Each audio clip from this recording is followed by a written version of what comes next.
welcome to Connect the World. I'm Lynda Kinkade, live in Atlanta. Good to have you with us. Well, Indonesia has declared a 2-week state of emergency as the death toll from Friday's earthquake and tsunami climbs to more than 830. Take a look at the moment. A tsunami 3 meters high crashed into buildings. Hundreds of people are injured.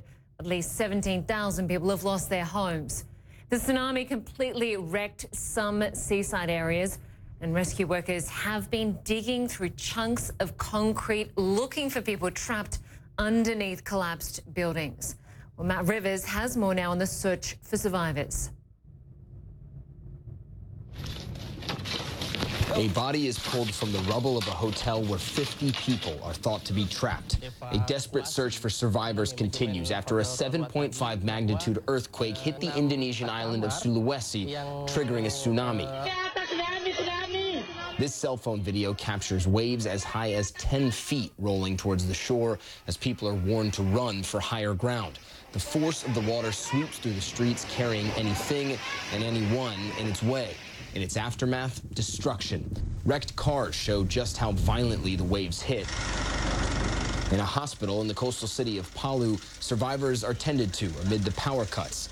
They are the lucky ones. More than 800 people have died so far, and officials warn that number could get worse. We're expecting a rise in the number of dead victims, though we hope the data remains as it is. However, looking at the conditions there are still bodies unidentified, as well as victims buried under ruins. There are also remote areas yet to be reached by joint SAR teams. Indonesia's president, Joko Widodo, visited Palu Sunday and ordered rescuers to work day and night to search for the missing. A state of emergency has been called for 14 days in central Sulawesi as crews work to restore electricity and communication and repair damage on the roads and bridges. But in Palu, people say they don't have enough basic food or medicines and have been allowed by the authorities to take away supplies from supermarkets. There's been no aid. We need to eat. We don't have any other choice. We must get food. Indonesia's disaster management agency estimates that 2.4 million people were affected by Friday's earthquake. And as they await help, residents comb through the debris of what was once their homes. Matt Rivers, CNN, Sulawesi, Indonesia. Well, I want to go to our correspondent, Matt Rivers, who has made his way to the island of Sulawesi. Just explain, Matt, where exactly you are and what you're seeing.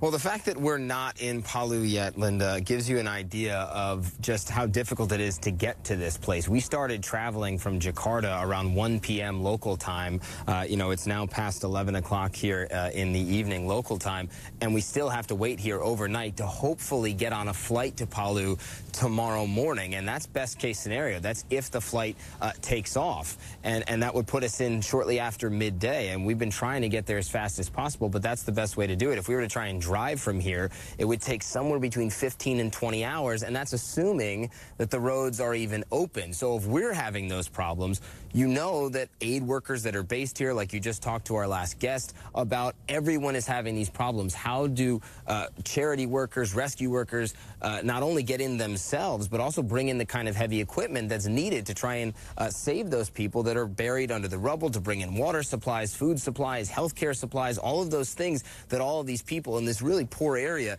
desperately need at this point. So that's the overall situation. And the other thing that we should talk about is not only does it make it difficult to just get to the areas that we know are truly affected, like Palu, but we also don't have a complete damage assessment yet because of how difficult the road situation is in that area. You don't even know how bad the damage is in certain towns because there's lack of communication lines, and just accessing it using just ground transportation is just about impossible. So, in addition to all the damage done, rescuers have the added difficulty of just accessing these places to try and begin to help.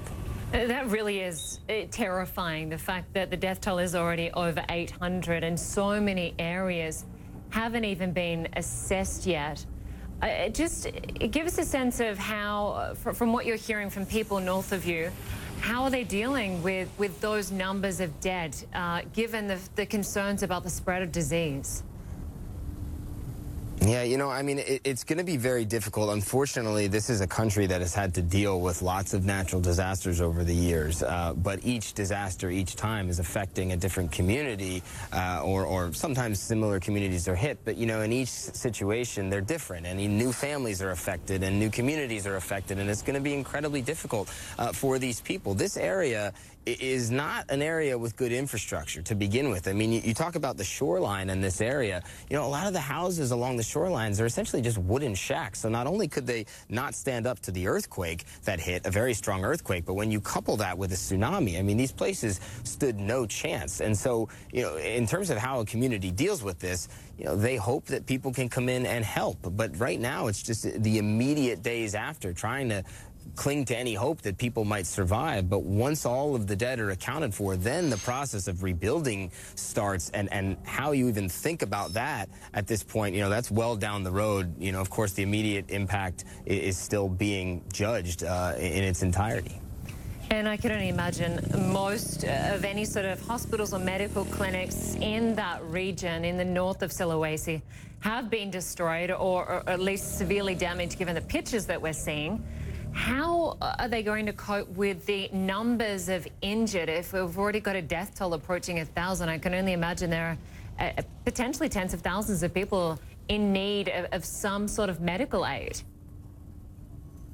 Absolutely. You know, it's interesting you bring up that point, Lynda. You know, we at CNN, when we go into these kind of situations, we have our security department sends us a list of the available hospitals in the region, just in case a worst case scenario, someone on our team, or we need to direct people to a hospital, we have that information.